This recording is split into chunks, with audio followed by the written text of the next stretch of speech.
21 қаңтар күні дзюдо бойынша Азия және еркін күрес бойынша Қазақстан Республикасының жеңімпаздары мен жүлдегерлері Мұхтар Әуезов атындағы Оңтүстік Қазақстан мемлекеттік университетінің ректоры Мырқалықов Жұмахан Үшкемпірұлының қабылдауында болды.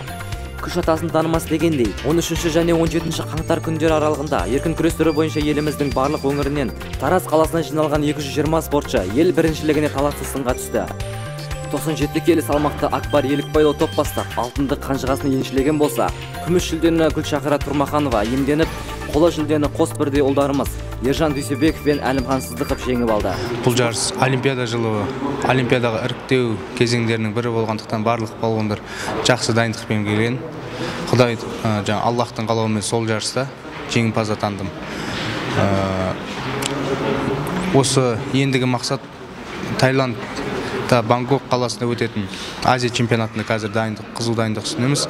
Дайындалуға ешбір мәселе туындамай барлық жағдай жасаған осы Оңтүстік Қазақстан мемлекеттік университетінің басшыларына Мырқалықов Жұмахан Үшкемпірұлына алғысымды білдірем. Құдай қаласа ендігі мақсат Рио 2016 Олимпиадасына жолдама алу. Спортшыларымызға алғыс білдірген оқу ордамыздың басшысы өз ішінде жатқан қуанышын жасыра алмай кеңінен жарылды. Университет спорт залдары мен алаңдардағы жасап берген жағдай сендер үшін, ал сендер жас буынсыңдар. Әлі де алар асуларың алда деп тек қана алға деп ұрандатты. Я хочу их поздравить, пожелать успехов, и в дальнейшем наш коллектив, университет делает все, чтобы развивать массовый спорт, поддерживаем спортсменов.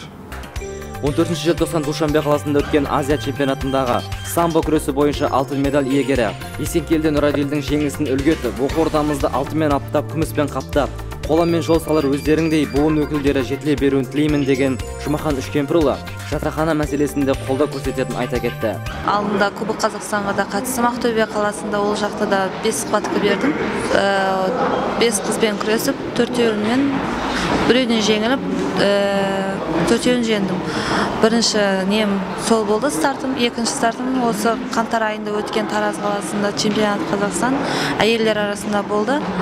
Ода күміс жүлдегері атандым мен. Кездесу соңы марапаттау мен естелік суретке түсумен аяқталды. Талғат Махамбетов, Нұркен Жалбиев, Садуақас Нұркелді арнайы оқымы жаңалықтар үшін.